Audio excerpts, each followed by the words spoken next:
Hello, everybody. How the heck are you? We are back in action for a special episode of the Visto Show for a few reasons, actually. Number one, just want to say hey to everybody who's tuning in live. If you can let me know in the chat just with a thumbs up. Can you see me? Can you hear me? Are you as fired up as I am for the big episode of the Visto Show? It is Friday, January the 12th, 2024. Now, why is this a special episode? Well, number one, of course, the first Visto show of 2024. Number two, January 12th just happens to be my favorite day of the year. Why might that be? Well, maybe the visual is giving it away. Maybe the birthday hat is giving it away. Today, yours truly turns the ripe old age of 33. Don't bring it up. I don't want to talk about it. Murnali says, hi, Josh. Happy birthday. Hey, Murnali. How are you? Thanks for tuning in. Thanks for your email today. I will get back to your most recent one, but it's been a very hectic day. Hope you're doing well. Hope everybody out there is having a good day, a good week. Hope you had a good holiday season. Hope you had a good new year. Took a few weeks off from the Visto show, right, because of the holidays. And quite frankly, there wasn't too much to talk about. If you are watching this on YouTube after the fact, definitely make sure you're following me on LinkedIn because I go live and I do this show. And the reason why it's kind of cool to tune in live is you can send messages, you can send questions, turns into more of a conversation, all that kind of fun stuff. So anyways, I'm going to jump right in. Of course, if you are tuned in live and you have any questions, comments on any of the stuff that I'm talking about, please feel free to chime in. But what I wanted to do today is cover a few things, right? Again, the first show of 2024. Number one is talk about Express Entry. We had a draw a few days ago. I was expecting another one or two draws this week. And as of about 5 minutes ago, I'm going to refresh the page. As of about 5 minutes ago, we haven't had a second one. So it's been kind of weird start to 2024. We're going to go through all those numbers, talk about all that kind of stuff. Number two, I think I talked about this a little bit in my last episode of the Visto show in December, but just a quick review of the new change to the international student program, aka the doubling, more than doubling of the proof of funds requirements for international students. Going to quickly review that, maybe talk about that too. We're going to go over some 2024 predictions. What are you predicting for 2024 on the Canadian immigration side? What would you like to see in 2024 in the Canadian immigration side? Well, we're going to talk all about that. As you know, I have some pretty strong opinions. I'm going to share them. I'd love to hear yours as well. So if you are tuning in, make sure to get ready with some of those thoughts, opinions, ideas as well. And then lastly, just a quick update on Visto, right? Obviously, my job is the CEO at Visto.ai, Canadian immigration software. We provide software to immigration firms all over the country, even some that are outside of the country that help people come to Canada. So I'll give you a quick update from the control booth there. So anyways, I'm going to dive right in. First topic of the day, as you can see from your screen right now, hopefully, is Express Entry. So I'm going to share my screen here so that we can pull up Express Entry. Let me put this link in the chat. So if you are tuning in live and you want to follow along with me, I always do my best to keep the links in the chat if you do want to follow along. Now, what are we looking at right here? Some of you might say. This is the most recent Express Entry draws. I'm going to refresh the page again. Why am I refreshing the page? Because on January 10th, so 2 days ago, if you're watching this on Friday, IRCC did an all-program draw. That's what general means, all-program, meaning it's not restricted to any specific programs. They invited 1,510 people to apply, somewhat odd number, because if we look down, like if you look down this list, it's mostly round numbers, right? 2,800, 4,300, 3,200. Every once in a while you get like a 1,550, 1,548, but it's not that often. So 1,510 was like a little bit weird to me, but anyways, minimum CRS score of 546, which is quite high, right? As I'm sure many of you know. Now, what are my thoughts? Good question. This was kind of weird. So when I saw this draw, I was like, okay, sounds about right. I guess so this draw happened on Wednesday. I was like, okay, I guess on Thursday or Friday we'll be getting an additional draw. Like for example, if you look at the last Express Entry round of draws, they did an all-program draw inviting 1,300 people to apply on the 18th. And then the next day, they invited another 1,000 through the trades occupations. And then the next day, they invited even more through the trades occupations. And then the next day, they invited even more through agriculture, right? If we look at the draw before that, we see a general draw on December 6th, a day later, a French proficiency draw, and then a day later, a STEM occupation draw, right? So the pattern that we've been seeing is they do an all-program draw, and then especially if the all-program draw is a little bit smaller, right? 1325 here. This one was 4,700, so, but I think that's because there was a gap. 3,700 here, 3,000 here, 3,200 here. They follow it up with program-specific or industry-specific draws. So when I saw this draw on January the 10th, inviting 10 people to apply, I thought for sure that on Thursday and or Friday, we would see subsequent draws for specific industry-specific streams. We haven't had that, right? It's Friday at noon Eastern time. I'm even going to refresh the page again. There still has not been an additional draw. So I don't know if this is a mistake, if this is by design, if this is, I don't really know what, to be honest, but I'm surprised. Were you surprised? For any of you tuned in live here, let me know. Were you surprised? To be honest, I wasn't surprised to see this.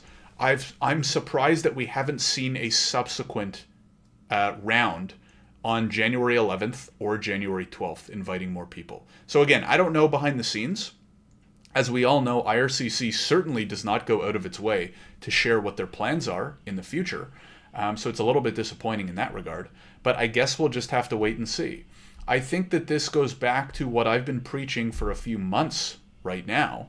The previous few months, and you can even go back and listen to previous Visto shows, or you can go watch previous Visto shows on our YouTube channel. If you just go to YouTube and type in Visto.ai, or maybe you're watching this on YouTube right now, just look at the playlist of the Visto shows. I've been saying this for months now. Express Entry harder than ever. Not only because we don't know what the heck they're doing in terms of these patterns, but because if you're not eligible for one of these industry-specific draws, you're going to need a really high score, right? Look at these all-program draws.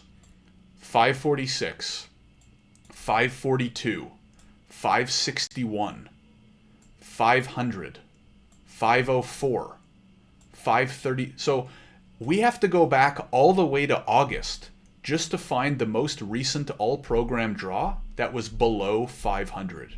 And for those of you that know Express Entry pretty well, that is a tough score to get, right? Not many people going to crack 500. So anyways, it's becoming very difficult. Here's another little thing I noticed, and I don't know if this means anything. Until December, they called them no program specified draws, right? No program specified, no program specified, no program specified. These are all program draws, right? How come starting in December, they started calling them general draws? I don't know. Maybe this is me just reading into far too much detail, but it was just kind of weird. I don't know. Like, does anyone else think that weird? Am I overlooking it? Is this kind of like, I don't know, should we see more changes coming? Like, is this hinting at something? I don't know what, but I just highlight it because who knows. So anyways, those are my thoughts on Express Entry. It'll be interesting to see how it plays out over the next few months and throughout 2024. We'll talk about predictions in just a minute, so I won't get into that right now. Let me know in the comments if you were surprised by the draw. Are you as surprised as I am that we didn't see additional draws this week? Let me know what you think. Anyways, that's it for topic number 1. I am going to take my patented sip of water in order to segue into our next topic. Okay, next topic. Let's talk about. So we're putting a pin in Express Entry, and we're going to do a quick chat about international students, right? And I'm going to share my screen. I'm going to put this link. Now, this was a news release from early December, right? So I might have touched on it in my last episode of the Visto show, but I wanted to touch on it really quickly because number one, now it is in effect, right? So when this came out in early December, they basically said, hey, the proof of funds requirement, and I'll explain this for those of you who maybe don't fully comprehend or understand how it works, is for the last 15 years or so, when you're applying for a study permit as an international student, there is a proof of funds requirement, which means you have to show a minimum of $10,000, right, in order to cover the costs of coming to Canada, settling, covering living expenses, blah, blah, blah. And they have not changed that with the cost of living increase or inflation or really anything, right? They just left it at 10K for 15 plus years.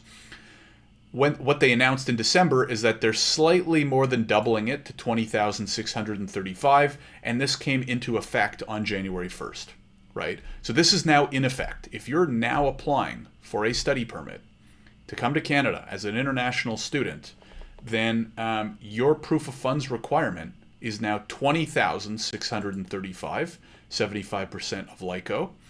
And that's a big difference, right? Because for years and years and years, the whole industry and all that kind of stuff was kind of shaped around this amount of funds being required, right? 10,000. Now it's shifted to 20,635.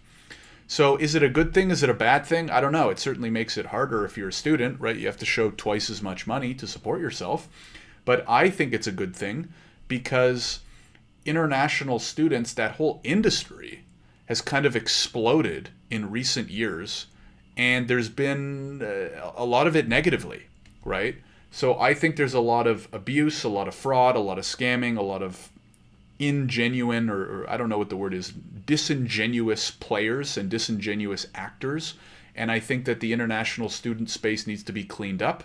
Minister Miller has mentioned that if the schools and the agents and stuff don't get their stuff in order, they will consider capping numbers and making them, get their stuff in order. So I think this is actually a great step in the right direction. Will it have a big difference? I don't know. Time will tell. But I think at the very least, it's going to make students think a little bit more about whether this is the right move for them. And it's going to be a little bit harder for fraudsters and shady players to sell dreams to students about how it can be done cheaply and how easy it is and blah, blah, blah. So, of course, we'll have to wait and see. But I think it's a good move, and we'll kind of see how it plays out. Renali says, Josh, do you think 475 will be a lucky number to cover in CEC, or should I start packing my bags and go back to India? That's a good question, Renali. If we take a look, so my short answer, which you're not going to like because, it's the classic lawyer, it depends answer, is that it depends, right? I don't know. But what I can do is go back. So the best way I can give you my thoughts and feedback on Express Entry is to look back in history and help me project into the future, right? So let's look back over the last 6 months. What were so first of all, have they done any CEC draws? No, right? I don't see any Canadian Experience class draws at all, right? So I'm going to assume that you don't fall under one of these industry-specific draws, because if you did, you probably would have mentioned it, or correct me if I'm wrong. But if you're going to wait for a CEC or a general draw, let's look back. 542, right? We just did this. 561, 500, 504, 531, 496, 517, 505. I can't find an all-program draw. Would you say 475? I can't find an all-program draw that was 575 or lower until, I'm still scrolling here, folks. And I'm not trying to do this to be negative, right, Renali? I'm just trying to be realistic. Look at this. I'm going back to September 2022. That's actually kind of crazy if you think about it. Yeah, they were doing all these PNP draws. I might even just stop going back, right? Like here they were doing CEC draws. But it's been multiple years since they've done an all-program draw with a 475 score requirement.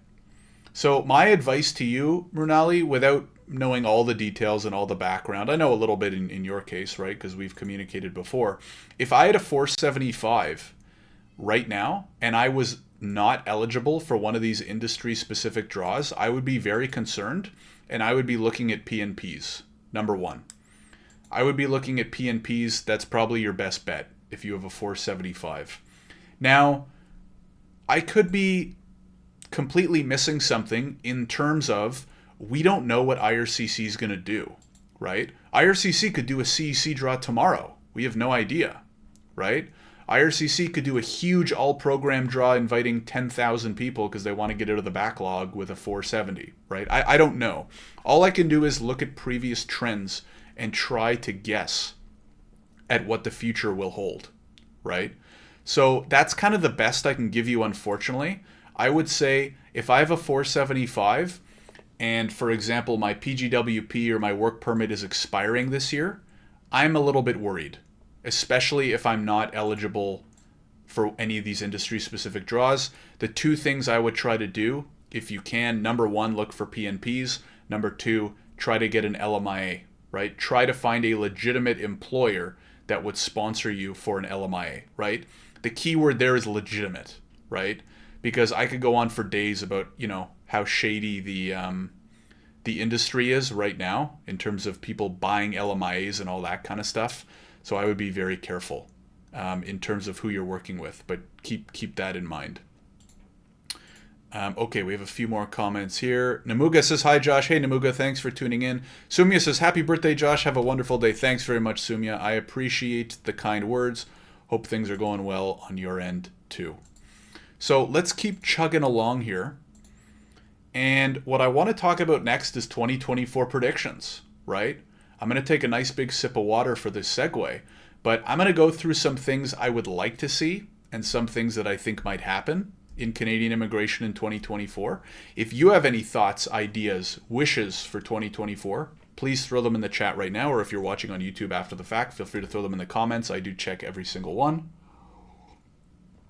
And we can kind of go through our wish list for 2024. So let's jump in. Now, what I'm going to show you first is a recent LinkedIn post of mine where I talked about the 3 things I would do if I were, the Minister of Immigration for 2024, right? So maybe what we'll do is we'll quickly go through what would I do and then what do I think is going to happen. And then, of course, if any of you want to chime in with your ideas, I'll be pulling them up on screen and we can go over those. So number 1, here's what I would do if I were Minister Miller, right? Or if they put me in charge of IRCC. Number 1, scrap any plans for new programs or pilots. Why? As many of you know, the last 3 to 4 years of Canadian immigration have become more confusing than ever before. More programs, more exemptions, more exceptions, more pilots, blah, blah, blah. Right? Now, in some ways, that can be a good thing, especially if we're talking about, refugees and displaced people and stuff like that. I'm talking about all these pilots and for different industries and regions and blah, blah, blah. Right? Why do I say this? Because number 1, more programs just means more confusion. The more programs and options we have, the more you confuse aspiring immigrants because they don't even know what program to pick. And it's not as obvious as IRCC thinks it is, right? IRCC puts on their website, oh, you don't need you don't have to work with a lawyer, you don't have to work with a consultant, it's easy. On the other hand, they're not making it easy. If anything, they're making it more difficult, right? In my opinion. So there's that. Number 2 is the more programs you add, the more resources are required, right? So you add new programs. Now the team at IRCC has to create these programs. What are the requirements? What are the instructions? Train people to process those applications. So now you're spreading your staff even thinner because they have to learn and process all these different types of applications, right?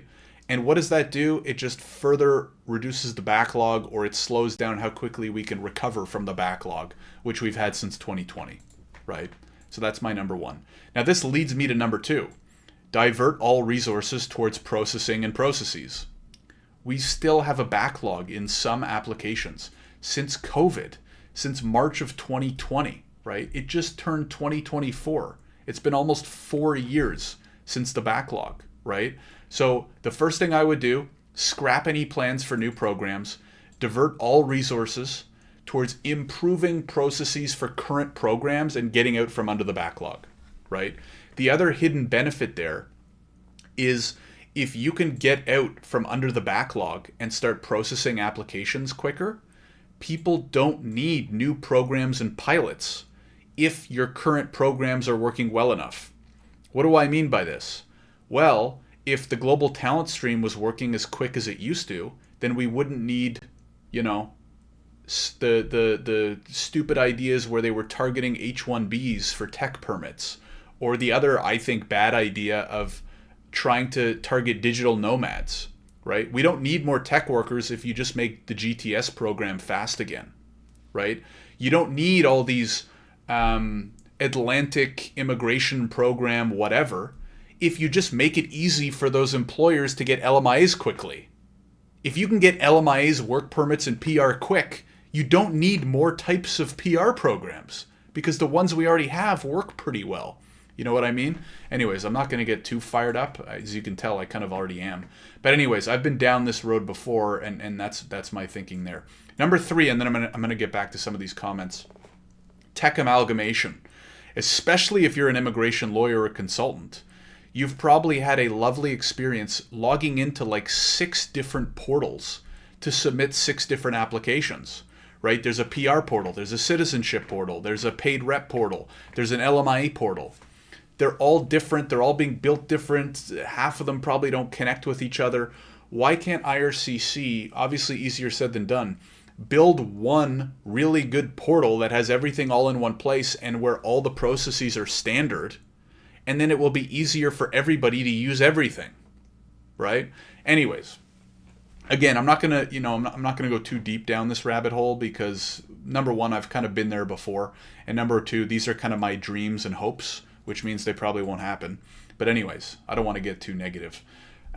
Really quickly in the comments, Lekvir says, happy birthday, Josh. Thank you, Lekvir. Appreciate you tuning in. Hope everything's well on your end. Runali says, I fall under STEM too. Oh, Runali, so that's great. If we look back at the STEM draws, let's look back at STEM. So the last STEM they did was December 8th with a 481. The one before that, geez, they really haven't done many STEM draws. Was back in July at 486. So the problem for you, Murnali, is they're just not doing STEM draws very often. In fact, it looks like they've only ever done 2 STEM draws, which is kind of surprising because I thought they were going to prioritize tech, but apparently they're not. So what you're going to have to keep a close eye on, Runali, is how soon and how often do they do these STEM draws? If they continue to not do them too often, then the score requirement's going to stay high. If they start doing them a little bit more often with big numbers like this, 5,900, then the score might come down. But whether it comes down to 475 or not, it's hard to say, right? It's kind of a tough spot. Anyways, so that's kind of it in terms of like what I hope for in 2024. I don't think much of this is going to come true. Right, if I go back to this post, I do think that IRCC is trying to get back on track. I do think overall, the way Minister Miller talks and the things he's trying to prioritize and the actions that IRCC has taken over the last 3-4 months have been certainly better than what we've seen in previous years. So I do think we're trending in the right direction. I just hope they take a more focused approach. I hope they focus on processing and backlogs and making the average programs that we have great like they used to be. Express Entry used to be great. GTS used to be great. LMIAs used to be a little bit more manageable, right? And if we can get those back to being fast and reliable, it fixes probably 90% of the problems that we have with immigration to begin with, right? So that's my hope and prayer for 2024. Let me know what you all think, if you agree, if you disagree, if you have other hopes for, 2024. I think, unfortunately, Express Entry is going to remain unpredictable, right? These are just very weird patterns that we can't do much with, which is unfortunate. I hope that they're a little bit more transparent and share more of their plans, but I don't know if that will be the case. Anyways, let's take another sip so we can segue into our last topic of the day before I get into any outstanding questions. So just a quick update on Visto. Well, a couple things. As many of you know, Visto is an immigration platform. So we sell software to Canadian immigration firms, immigration lawyers, immigration consultants, anybody who's filing Canadian immigration applications. I actually took some time over the break, and we did have a good couple weeks actually at the company as well. We have some big features coming in the next month. Stay tuned to my LinkedIn profile, because I'm going to be sharing some updates probably in the next 2 to 3 weeks with some AI related features that I biasly think are going to change the game a little bit in terms of Canadian immigration. So very excited about that. The other thing that I did over the break when we had a little bit of downtime is I took some time to write this post on why I ultimately stopped practicing immigration law and decided to co-found Visto, right? Which is a company now that's about 4.5 years old now at this point. So I'll put a link to this in the description. You might find it interesting. Oh, why is there a UTM? Let me take that out. You might find it interesting if you're interested in me and my content and Visto and seeing a little bit of what it was like my experience as a Canadian immigration lawyer, what I did like, what I didn't like. Then you might appreciate giving that article a read. It'll also give you a little bit of context on, like I said, what my life was like, what it took to become an immigration lawyer, and then what I didn't like about it and what inspired me to co-found Visto. You can see it's not that long of a read, right? Relatively short. So I'll put it in the chat. We have a lot of big plans for our year ahead here at Visto. So big new features coming, especially some fun ones related to AI. And keep your eyes out. If you're not already, make sure you're following me on LinkedIn. That's where I post, all the best stuff most quickly. I also have a pretty good Substack. So if you like more of the personal side of like me as a tech co-founder in Canada, what my experience is like as an entrepreneur, then definitely check out my Substack as well. You can find links to all these on my LinkedIn page and my LinkedIn About section. So make sure to check that out too. So that's it from me. Let's go back. BBDB. That's kind of all I wanted to talk about today. Little bit shorter of an episode today, partially because there wasn't too much immigration activity over the holidays, right? Understandably. So not a ton of immigration news to talk about. I do expect that we'll probably have a lot of it in 2024 as well, right? If I think back on 2023, it was quite a big year in terms of immigration news and updates. A lot of changes, express entry changes, international student changes, you know what I mean? I still think IRCC has some work to do in getting us back to the glory days. And hopefully if they do a lot of that, we'll have a lot of news and updates to talk about, share my opinion on, answer questions about, all that kind of stuff. So anyways, that is it for me. Unless there's any more questions from the audience, I'll give it one more second. Thank you very much, as always, for tuning in to the Visto Show. If you tuned in late, this will remain as a recording on LinkedIn, so you can always come back, hit up my profile, and find the most recent version of the Visto Show. You can also hit us up on YouTube. So I stick all of our episodes up on our YouTube channel. Let me link to it as well. I'll link to it in the LinkedIn chat right now. For those of you who are watching live, make sure that you follow us or subscribe to us, whatever the term is, on YouTube, because number one, I put all the episodes up, and then number two, if you miss one or whatever, wait, did that go through? I don't think it went through. Maybe it went through. Oh, now it went through twice. Anyways, now you have two links to click in if you're watching on LinkedIn. If you are, thank you very much for tuning in live. I really do appreciate that. If you're watching after the fact on YouTube, thank you for tuning in. If you can make sure to subscribe, like, comment on the video, that really helps us kind of spread the word as well. So that's it for me. Thanks again, everybody, for tuning in.